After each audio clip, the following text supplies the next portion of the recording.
අද අපි ඉගෙන ගන්න යන්නේ ඍජු වෘත්ත කේතුවක පෘෂ්ඨ වර්ගඵලය. හරිද? අපි එදා ඉගෙන ගත්තා පතුල සමචතුරාස්‍රාකාර පිරමීඩයක වර්ගඵලය හොයන විදිහ. එතකොට අද අපි ඉගෙන ගන්න යන්නේ ඍජු වෘත්ත කේතුවක පෘෂ්ඨ වර්ගඵලය. එතකොට ඍජු වෘත්ත කේතුවක පෘෂ්ඨ වර්ගඵලය ගත්තහම වක්‍ර පෘෂ්ඨයකනේ වෘත්තාකාර ආධාරකයකුයි එකතු වෙලා තමයි හැදිලා තියෙන්නේ කේතුවක්. හරිද? එතකොට මේ කේතුවේ මෙන්න මෙතෙන්ට අපි කියනවා ශීර්ෂය කියලා.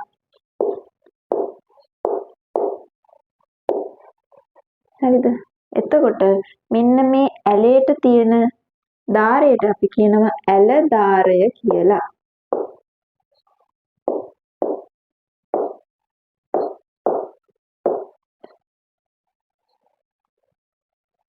ඊට පස්සේ මෙන්න මේ වෘත්තාකාර ආධාරකයේ හරි මැද ඉඳන් වෘත්ත මතු පිටට එනකන් දුරට අපි කියනවා අරය. අරය. හරිද? එතකොට ශීර්ෂයේ ඉඳන් ආධාරක පාදයේ කේන්ද්‍රයට වෙනකන් වෘත්තාකාර ආධාරකයේ කේන්ද්‍රයට වෙනකන් දුර ලම්බ උස. මෙන්න මේකට අපි කියනවා මොකද්ද? ලම්බ උස.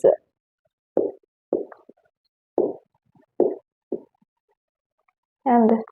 එතකොට අපි මේක හැදිලා තියෙන කොහොමද බලමු. මේක හැදිලා තියෙන්නේ වක්‍ර පෘෂ්ඨයක්. ඒ වක්‍ර පෘෂ්ඨ අපිට මෙන්න මේ විදිහට ගන්න පුළුවන්. හරිද? වක්‍ර පෘෂ්ඨයකිනුයි වෘත්තාකාර ආධාරක පාදයකිනුයි තමයි මෙන්න මේ කේතුව හැදිලා තියෙන්නේ. එතකොට අපි මෙන්න මේ දුරට මේ දුර අපි L කියලා කියනවා. හරිද? අරයක් තමයි උනට අපි එක ගන්නෙ L කියලා. හරිද?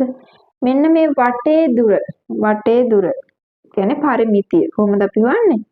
2 5 r විදිහ. එතකොට මෙන්න මේ වෘත්තයේ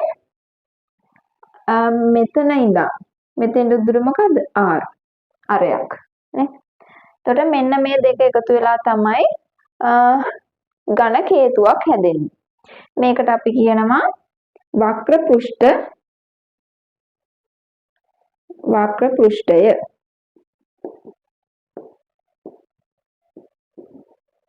වක්‍ර පෘෂ්ඨය මේක වෘත්තාකාර ආධාරකය.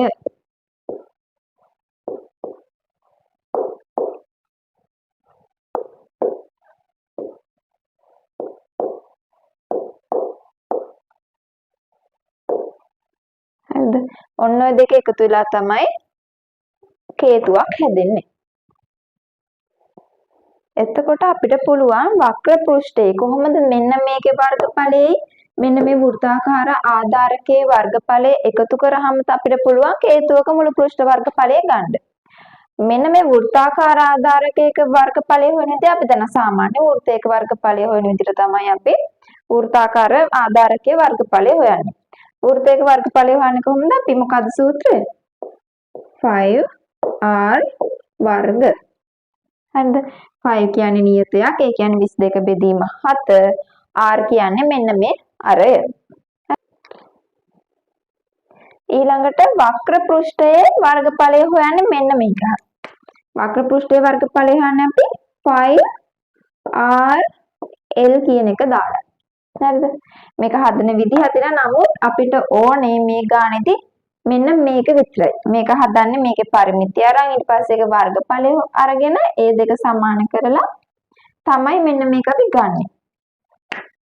ඊට පස්සේ අපිට පුළුවන් සූත්‍රයක් හදාගන්න. මොකද්ද? කේතුවක වර්ගඵලය සමානයි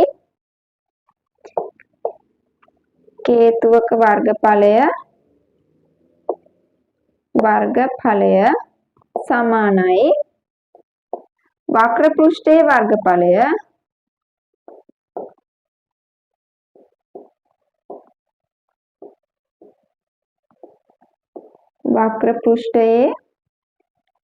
වර්ගඵලය ඒකට එකතු කරනවා වෘත්තාකාර ආධාරකයේ වර්ගඵලය.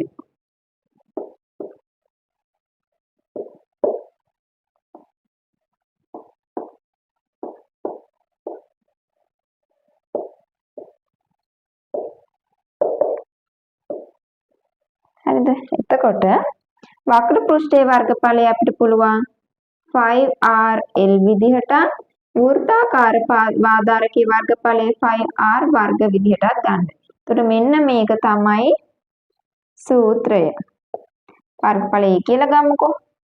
ඔන්න ඕක තමයි අපේ සූත්‍රය.